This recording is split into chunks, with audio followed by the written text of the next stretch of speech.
My name is Rumlik Nakwa, Section 11, Subject CLG 5, time is 6:30 to 7:30 under Sir Attorney Gimar Abdul Jabbar.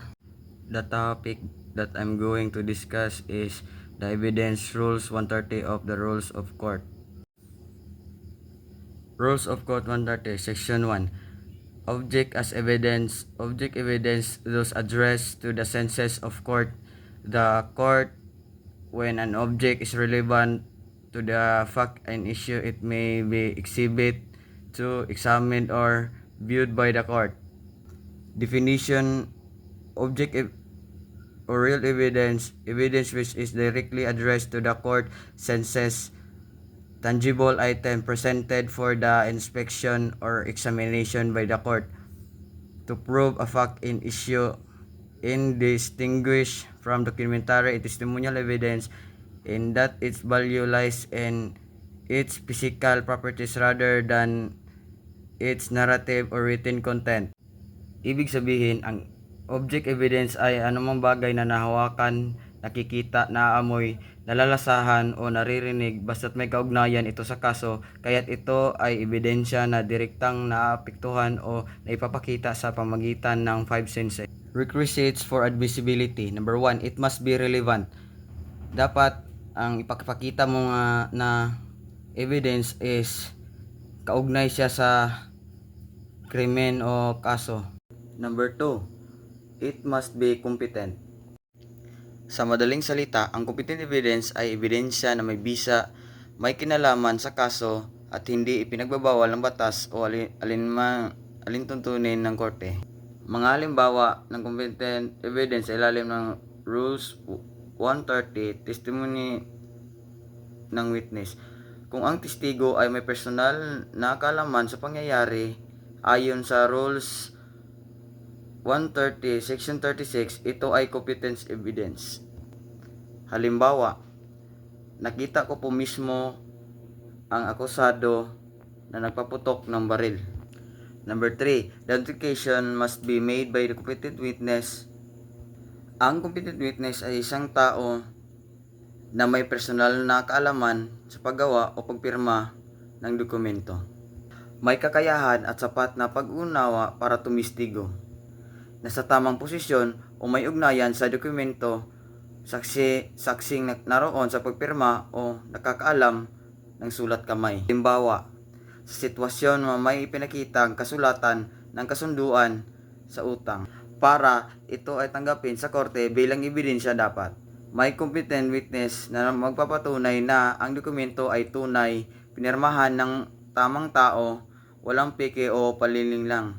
Halimbawa ng competent witness, ang nakasaksi sa pagpirma ng dokumento, ang gumawa o sumulat ng dokumento, isang handwriting expert kung hindi kilala ang lumagda. Kung walang competent witness, hindi tatanggapin ang dokumento bilang evidence. Number 4, the object must be formally offered in evidence. Ang formal offer of evidence ay isang formal na hakbang sa korte kung saan ang isang parte, halimbawa abogado ng akusado o taga-usig, ay nagsusumite na ipinahahayag sa hukom na nais nilang ipasok ang isang ebidensya tulad ng object, document o testimony para ito ay kilalanin at gamitin sa pagdidesisyon ng kaso. Para sa object evidence, ang ibig sabihin ay dapat ipakita sa korte ang aktual na bagay, halimbawa baril, kutsilyo, cellphone, at iba pang kagamitan na ginamit sa pagpatay. Number 5, must be authenticated or requires testimonial sponsorship. Ito ay isa sa mga pangunahing rekisito para tanggapin ang isang ebidensya, lalo na object or document evidence sa ilalim ng Rules of Court. Ito ay nangangahulugan na ang isang ebidensya, lalo na kung ito ay document or hindi basta-basta tanggapin sa korte kung hindi ito na-authenticate o mapatunayan na tunay at kaugnayan sa kaso, o may testimonial sponsorship, may saksi na magpapatunay sa pagiging totoo at kaugnayan nito. Halimbawa ng authentication or testimonial sponsorship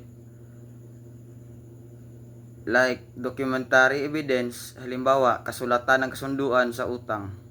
At sa object evidence naman, kutsilyong ginamit sa krimen, dapat may testimonial sponsorship gaya ng pulis na nakakuha ng kutsilyo, soko na nag-imbentaryo, testigong nakakita sa paggamit nito. Ang testigo ang magpapatunay na ito ang kutsilyo na nakuha namin mula sa crime scene. Categories of object evidence: actual, physical, or autopic evidence. Those which have a direct relation or part in the fact or incident so to be proven, and those brought to the court for personal examination by presiding magistrate. 1. They are the actual evidence that are subject of examination or dispute. A. Unique object or those that they have readily identifiable marks. B. Object made unique or those that are readily identifiable. And C. Non-unique or those who no identifying marks. Example, the murder weapon, like kagaya ng baril o kutsilyo paggamit sa pagpatay. A forged document in a forgery case, katulad ng pangongopya ng isang sulat o pag-alter nito sa perma. At ang drugs in a prosecution for drug trafficking. Number 2, demonstrative evidence. Those which are represent the actual or physical object or event in the case or of picture or videos being offered to support, draw an inference or to aid in comprehending the verbal testimony of a witness. Number 1, object that illustrate the demonstrative or clarify the fact of a case but not directly involved in the incident. Number 2, they are representation rather than the actual evidence. Ang demonstrative evidence ay isang uri ng ebidensya na ipinapakita o isinisuri sa korte upang tulungan ng hukom o hurado na maunawaan ang isang bagay na may kaugnayan sa kaso.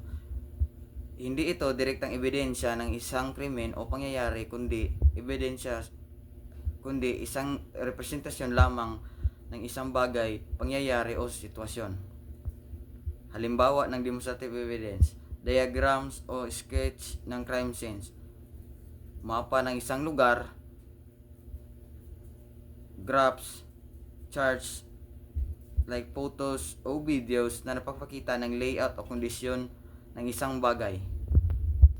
Ginagamit ito para mas malinaw na maipakita sa korte kung paano nangyari ang isang bagay, lalo na kung teknikal o mahirap ipaliwanag gamit lamang ang salita.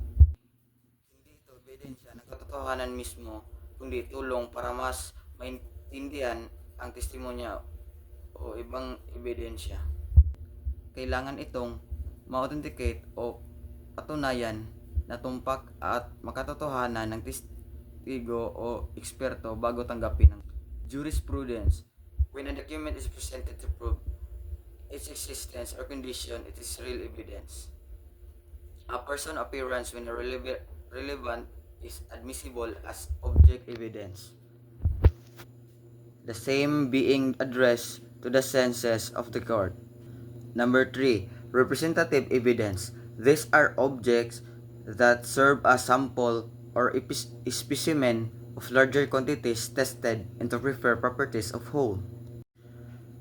Halimbawa ng representative evidence ay isang maliit na bahagi ng dugo at kinukuha para suriin sa laboratorio at ito ay kumakatawan sa buong sistema ng katawan ng tao.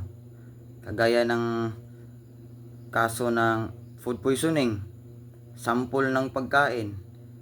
Isang piraso ng pagkain na natira ay ginagamit bilang kinakatawan ng buong pagkain na nakain ng biktima. Kagaya ng pera, counterfeiting. kailangan itong suriin kahit isa lang, kahit marami pa yung nasa kahit isa lang sapat na ebidensya na ito ay nagka-counterfeiting ng pera. Number 4, explanatory evidence. These are objects used to explain or illustrate testimony or facts in a case without the necessary being primary evidence. Halimbawa ng explanatory evidence kagaya ng diagram o drawing na nagpapakita kung paano gumagana ang isang makina. Ginagamit para ipaliwanag ang teknikal na ebidensya mula sa isang expert witness. At isa pang halimbawa, kagaya ng mga picture, mga senaryo na ginagamit para ipaliwanag ang isang senaryo pero hindi bilang direct evidence ng krimen. Halimbawa, larawan ng layout ng isang opisina para maintindihan ng korte kung paano nakagalaw ang mga tao roon.